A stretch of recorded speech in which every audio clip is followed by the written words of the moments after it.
Hello friends, आज हम Holi special एक क्यूट सा क्राफ्ट सीखने वाले हैं। वो क्यूट सा क्राफ्ट है ये कलर पॉपर, जो बच्चों को बहुत ही पसंद आने वाला है।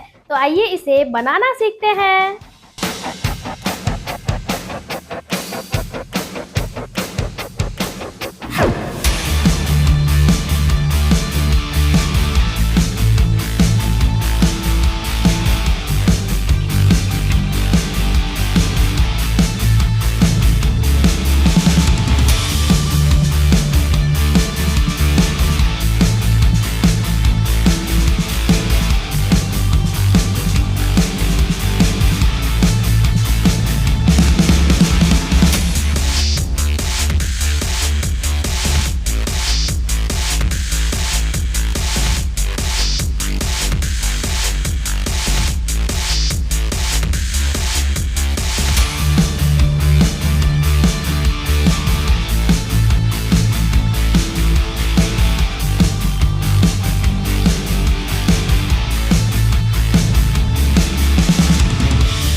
तो फ्रेंड्स, ये कलर पॉपर दिखने में जितना क्यूट है, उतना ही ये चलाने में भी बहुत ही आसान है। बच्चे इसे खूब एंजॉय करेंगे। आप एक बार इसे अपने बच्चों के लिए बनाकर जरूर देखें। तो कैसी लगी आज की मेरी ये वीडियो और ये प्यारा सा कलर पॉपर? अगर अच्छा लगा तो please comment me and don't forget to like and share. अगर आप मेरे चैनल पर नए हो तो मेरे चैनल को सब्सक्राइब जरूर से कर लें, ताकि आपके पास ये अच्छे वीडियो जरूर पहुँचे। Thank you. हैप्पी होली।